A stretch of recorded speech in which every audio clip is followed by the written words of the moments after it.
I'm just remembering those wonderful times. That's all I'm doing. This is It's really a joy to watch this. Yeah. The whole culture was different.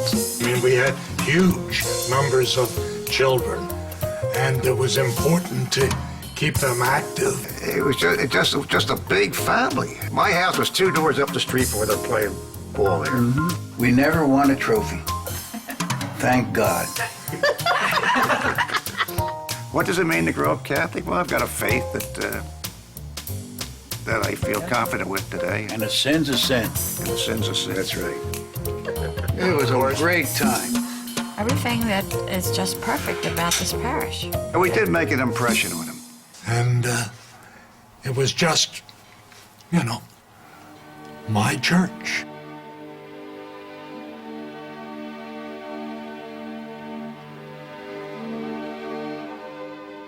Buildings are made of brick and mortar, so it stands to reason that a church should be just like any other building. But it's more. What makes a church? People. People of faith, to be sure, but also people who are part of a community. St. Matthias has been part of this community for over 100 years. Years filled with births, marriages, social upheaval, and great change. Yet through all these things, St. Matthias has endured. Through its spiritual guidance, its sense of community, and its people.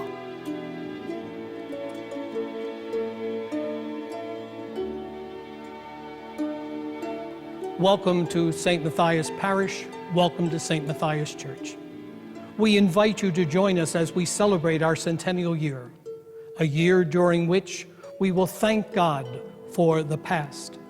We will rejoice in the present, and we will go forward with determination into the future.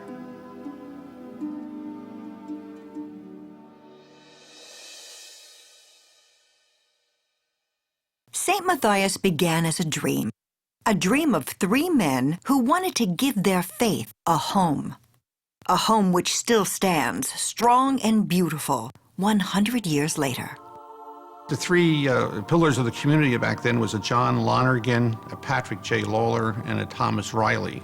And Lonergan, Lawler, and Riley were the developers. They were interested in establishing a Catholic parish here in Bala Cynwyd, so they petitioned the Archbishop Brian in January 1906 to establish the parish.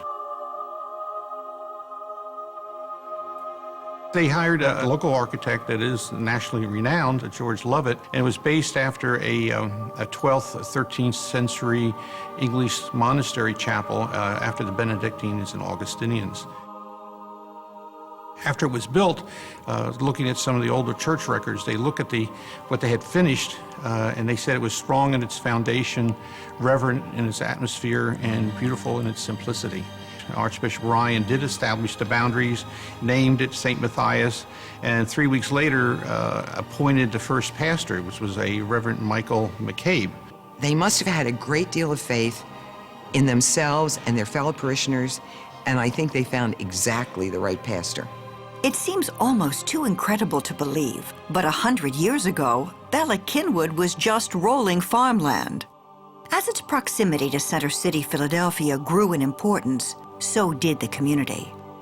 And as the community grew, so did the parish of St. Matthias.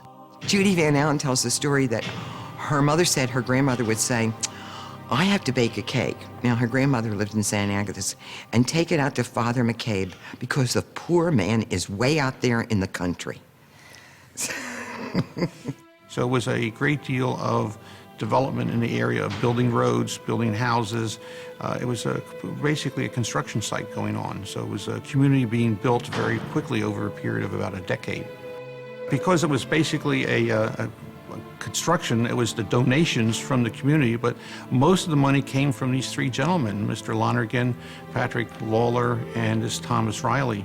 So around $100,000, this little complex was built. I remember my sister Margaret, Eileen, my brother John, and my brother Pat's baptisms. At that time, we didn't have all the beautiful paintings on the wall. It was very plain. Having the church and rectory here established a foothold within the community, and then it was immediately expanded. Before the mortar even dried here, they hired Mr. Lovett again, the same architect, to build the school that would match the church and rectory. And by 1916, they had dedicated and built the new school. The original population of the community was 250, they used the word 250 souls, or 250 men, women, and children. They built this 3-story stone structure with 8 classrooms in it, and they had 18 students when they opened their doors. They were positive they were going to be successful and the parish would grow. All good things do come to an end. As the community grew and flourished, the needs of the school at St. Matthias grew also. Eventually, the original school could no longer satisfy the needs of the enlarging parish, so the old school was torn down to make way for a larger, more modern one. I love the school. I have only happy memories of the school and of the nuns who taught me, particularly Sister Paula, who is famous or infamous, depending upon the person to whom you're speaking. The whole community was around here. We went to class together. We went to church together. We were in Cub Scouts together. We were in the school plays together. As the membership of the church grew, St. Matthias became a hub for the community. Entire generations grew up, lived, played, were educated, and married at the church. Part of the liturgy was a mystery. It was before Vatican II, so everything was in Latin. I'm not too sure what was going on all the time. The people in the community would follow a booklet to kind of understand what was happening on the other side of the altar rail within the sanctuary. If you go through the church, you'll still see the brass numbers on some of the pews. And there were also little squares, brass squares, where a name could go in. So once you rented the pew, it was yours. The May processions were quite a production. They were beautiful. Well, May processions were a big deal, for which we'd practice what seemed to me endlessly. We would go outside and practice on the lawn. And the May Queen, of course, was beautiful with a beautiful crown of flowers. St. Matthias continued to meet the needs of its parishioners, providing a place where they could meet, play sports, hold plays, and even party a little. All in the name of good, clean fun, of course. People didn't go out the way they do today. We didn't go out to dinner the way we do today. A lot of social activities took place here at the parish. I mean, we had our card parties. I think the convent should have a sign out front that said, "This building was built by cards." Each class, each of the 8 grades would have a month set aside for their card party, and we would participate and help out at the card parties. I think they tried to outdo each other in the sense that they wanted to raise money, but they also wanted it to be elegant. We'd have a big play every year, and I bet you that we'd have 75, 100 people in the play. I mean, it was a production. The plays were a delight, just meeting the people that were in the plays. They all get together today once in a while, and they'll sing the songs they sang back in those days. Card parties and intramural sports aside, St. Matthias has always been, first and foremost, a place for spiritual nourishment. There is a spirit here. I think it's because of the great presence of God in this building.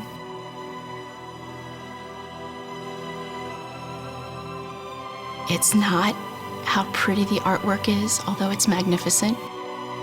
It's not how well it's cared for. It's not the pageantry, although it's elegant and beautiful. I truly think it's the religious presence in this place. It is not something you can put into words.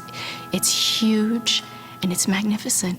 I felt very comfortable because of the grounding I had gotten here at St. Matthias. I had my family here, and I wanted to pass that feeling of belonging, of community onto my 3 daughters.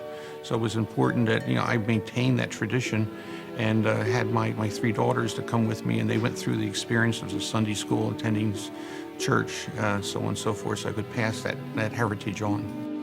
The church is nothing but stone and mortar and paint. I think it's the people that are within the structure that made it special. It's a very vibrant community here at the church. Kids are very active. My daughter Audrey, who's 11, is an altar server. She really enjoys that. We hope to bring Julia up to speed when she gets a little older.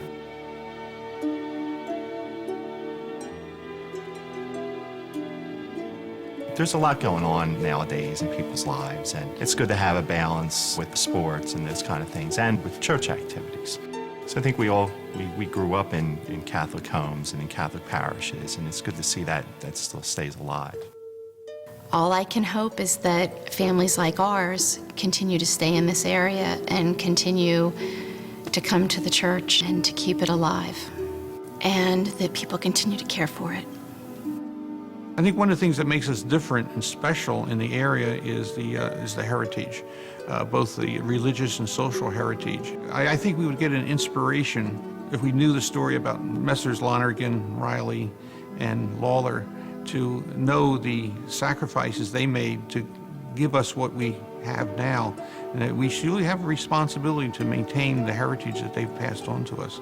And I think that would give us some inspiration. If I were to ask God, if I see him or when I see him,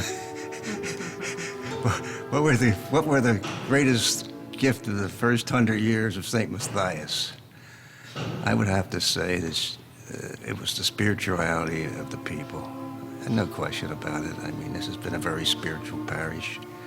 I think God will say he's given us a gift, and we've taken that gift and ran with it.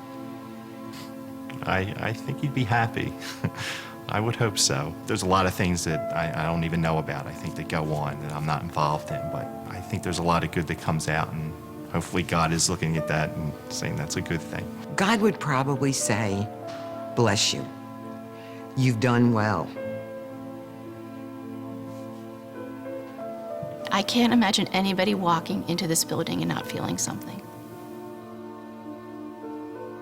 I've never been anywhere that gave me, well, short of the Vatican, but that gave me this sense of peace and of magic and of holiness.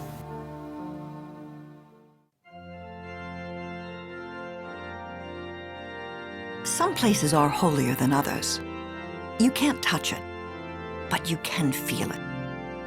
Ultimately, this feeling comes from inside of ourselves, as we are touched by an abiding faith in the spiritual good that lives within us.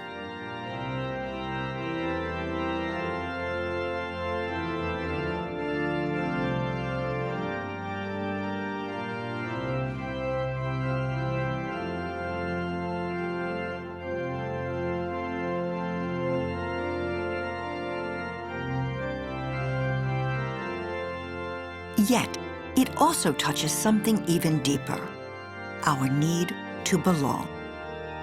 And when we belong to something greater than that which is ourselves, we are made humble, thoughtful, and more complete. This is the spirit of St. Matthias, a spirit which lives on through its history, its heritage, and its people. Through him, with him, in the unity of the Holy Spirit, all glory and honor is yours, Almighty Father, forever and ever. Amen.